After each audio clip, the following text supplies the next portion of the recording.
I'm excited to tell you about today's session. So the title of today's session is the Hill Country Flood Recovery Mental Health Support in Action. We know that many of you are going to already be involved in mental health within our region, but we hope that today's space can provide a little bit more information as it pertains to mental health resources in our area. We hope that today can give you some talking points, conversation starters, a new perspective, how to better connect with others and organizations around, as well as the Translational Health Research Center at Texas State University. Today, we are honored to be joined by Anthony Winn, the Senior Director of Mental Health at the Hill Country MHTD. Anthony and his team have been responding fiercely to the tragedies that happened in Kerr County just a few months ago with the flooding that happened there.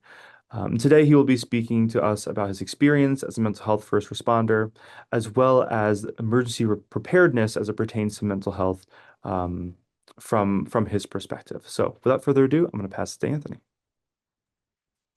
Thank you, Cody. Really excited to be here and to share some of this information with you. Like Cody said, we have been really in the thick of responding to for the floods from the 4th of July for the last 70 plus days. And so I'll get into some of what that has looked like for our team, as well as give some overall context to the role of a local mental health authority in disaster preparedness in response. So to start out, I want to explain a little bit about what a local mental health authority is and what we do. So local mental health authorities are established under Health and Safety Code 534. We're established as a unit of local government, and we have several responsibilities to include planning, local planning for disaster preparedness. We're also part of the state's disaster plan as the lead on behavioral health response in the event of a disaster declaration within our catchment area. Hill Country MHTD Centers is one of 39 centers in Texas. We all have various size catchment areas. So for Hill Country, ours spans 19 counties within Texas.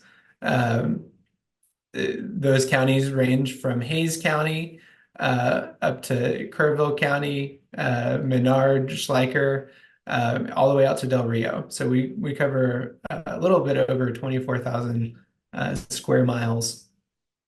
So quite a large area for us to cover. Now, I want to kind of give some context around what a disaster kind of looks like, what the stages are, and then I'll talk a little bit about how we respond and how we're sort of influential in that ongoing response. So for starters, there are 5 distinct stages within a disaster response. The first is preparedness, right? And so one of the things that we're tasked with as the LMHA is to have a preparation, have a plan in place for how we might respond in the event of a disaster declaration. And I'll get into what that looks like some in a second in talking about our incident command structure.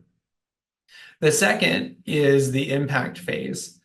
So that is the immediate effects of the events. In this case, that would have been on July 4th. So the event itself. The next phase is the response or the heroic honeymoon phase.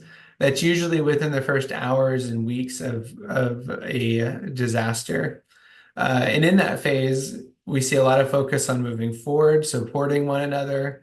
There's a large focus on the mission. There's a lot of adrenaline for folks on the ground. And it's usually characterized by some positive feelings of coming together. That then turns to the disillusionment phase. So the disillusionment phase is weeks to months post-impact. Um, what we typically see in that phase is resources start to pull out. They start to, kind of move forward with day-to-day life in this new reality after a disaster. Um, and it's usually characterized by some feelings of abandonment within the community, and some overall difficulties with what comes next, right? Um, that's really where we're at now, in this phase, and it can be a long haul within that disillusionment phase.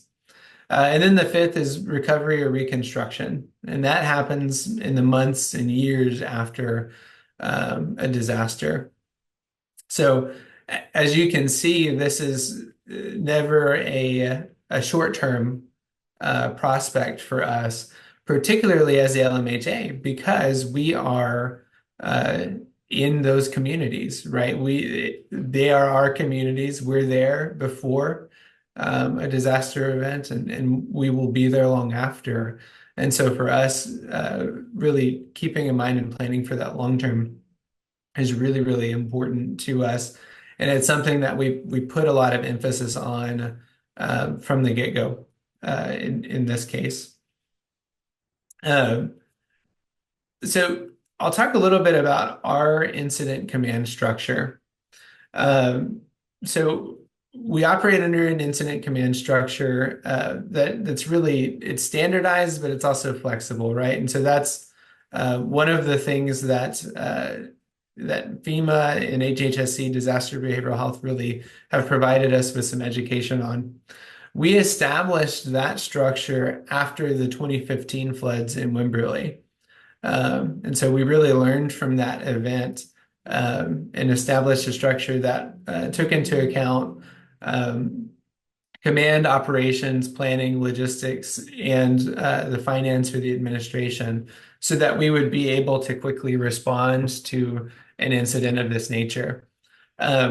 We put that structure into practice in the aftermath of the Uvalde tragedy as well.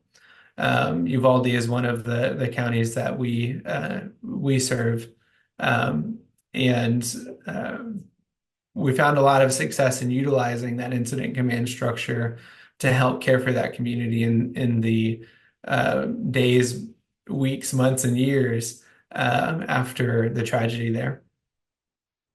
Um, Now, we actually had a team in this instance that was on the ground on the 4th.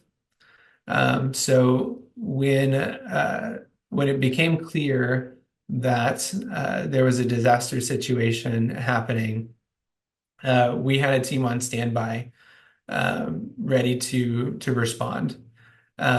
Certainly, we waited until some of the weather cleared and it was safe for us to deploy that team. But we had a team on the ground that day ready to go. And actually see some of my colleagues who were on that team in here, and so I'm glad that they could join. Um, we immediately started to deploy to shelters and reunification centers, so that we could establish an awareness of our presence and the supports that we could provide. We were also called to Ingram Elementary School, where the Camp Mystic campers and counselors were being brought to be reunified with their families. Um, since that time, we did several things in the immediate week following the disaster. We met with families at shelters. We also had personnel at Grimes Funeral Home um, to help support families who were awaiting identification of loved ones. We began reaching out to school districts to inquire about their needs, and we began reaching out to staff to ensure that our staff were okay. That is one of the unique things in these situations, particularly when it's within one of our catchment areas, is that our staff live in the area and are impacted personally. And so it was very important for us to ensure that we were able to check in with our staff and had a plan in place to care for our staff in the immediate aftermath. Now, I want to be clear because sometimes there are some misconceptions about what this support looks like. Typically, when we are responding in a situation like this, we aren't doing anything that resembles traditional therapy. What we are doing is something called psychological first aid.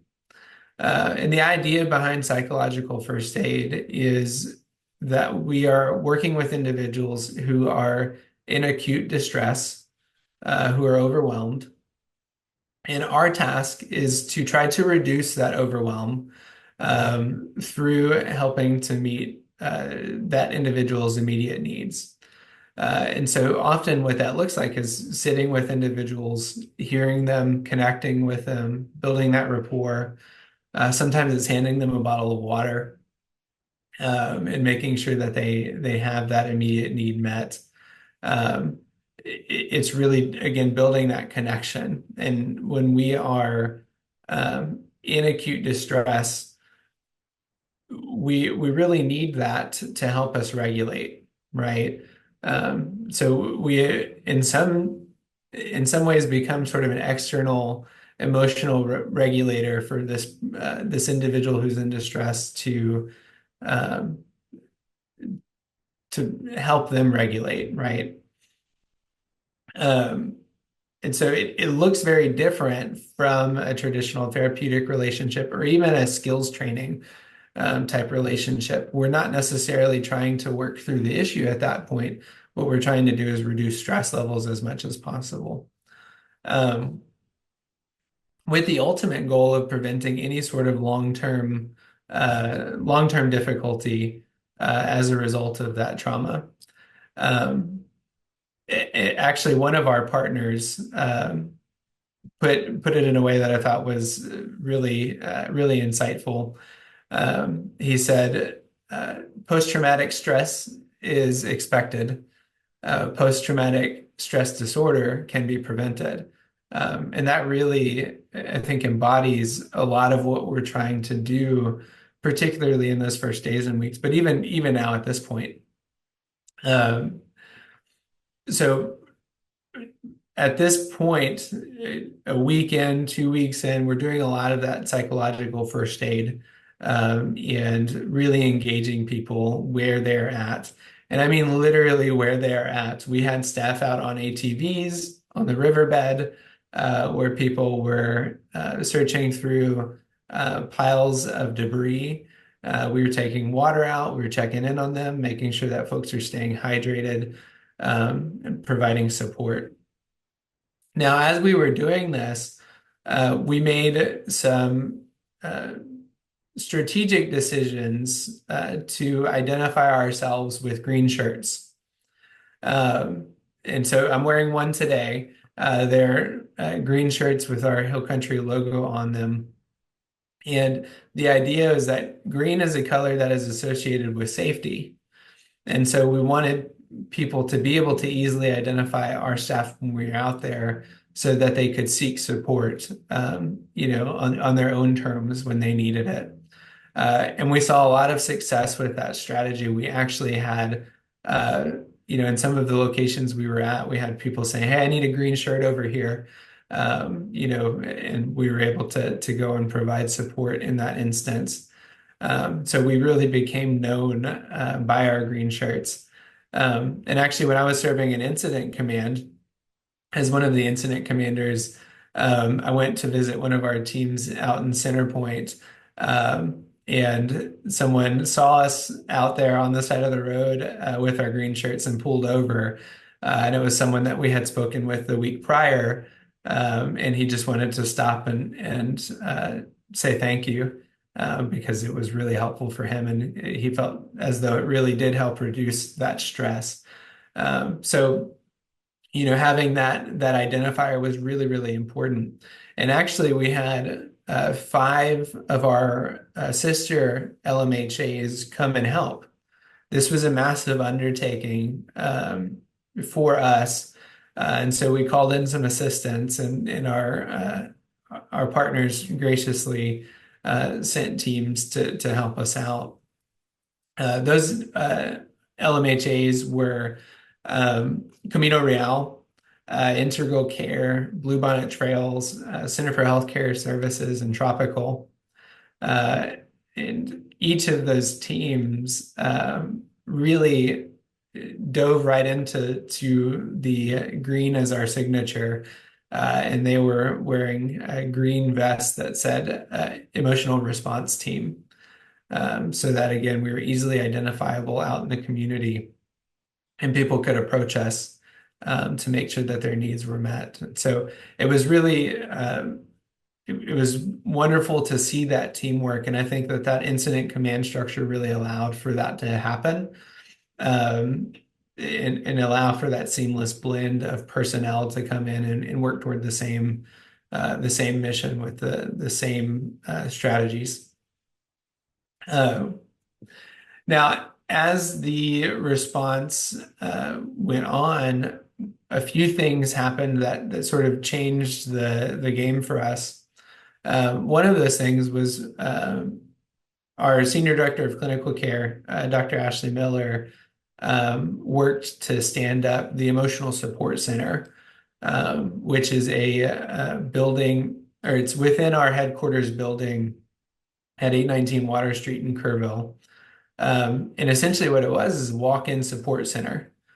So, folks could come in and receive support when they needed it. And that at the time was open, uh, you know, essentially every day, until 6 p.m. most days. And so we were able to really reach a lot of folks that way on their own terms. We had families come in, and bring their kids.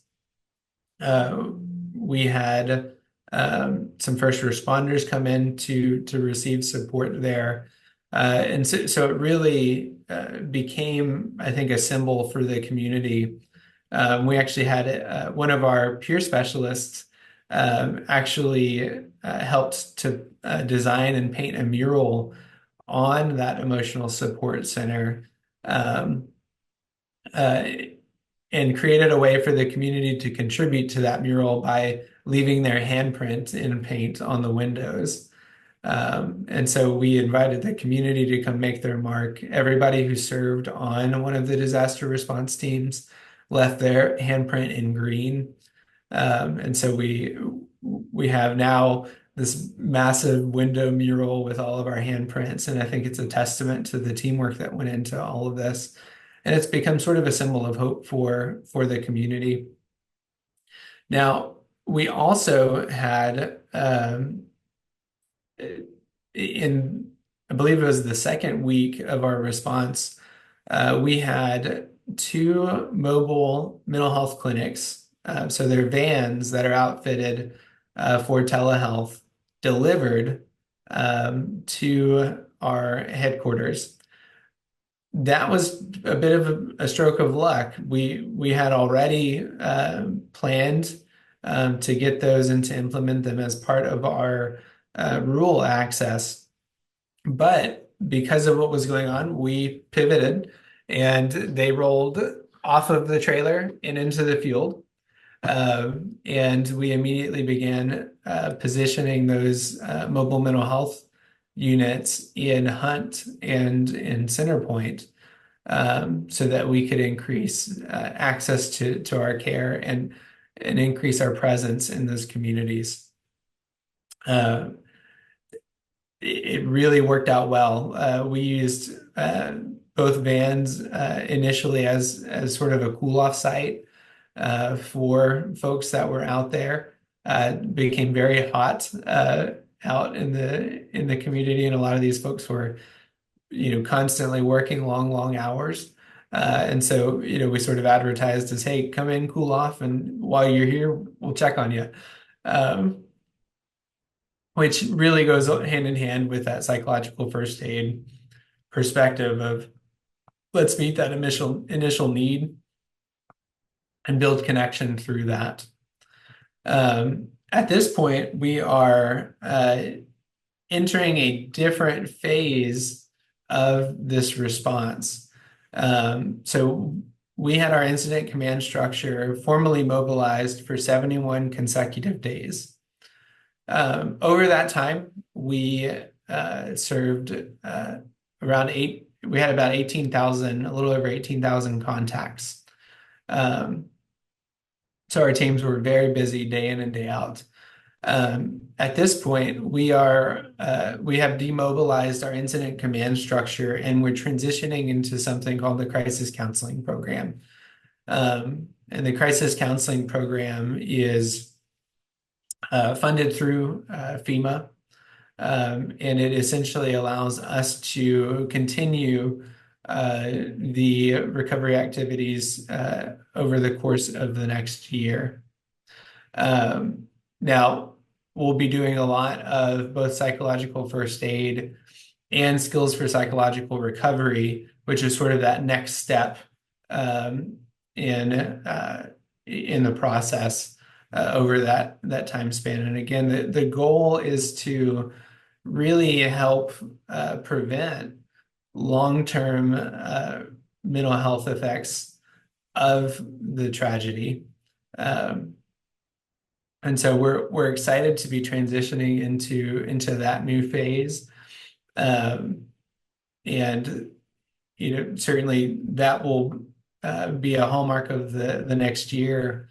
But we're also looking at partnerships within the community, whether it be with the Community Foundation or the HEB Foundation, or Schreiner University.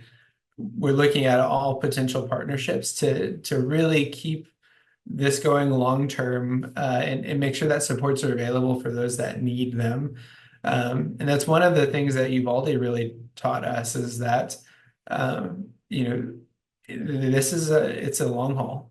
We are still very active in our efforts in Uvalde, and we anticipate that this will be similar. So years down the road, we'll still need to ensure that those supports are available for the folks that need them. And I know that we're committed to ensuring that happens.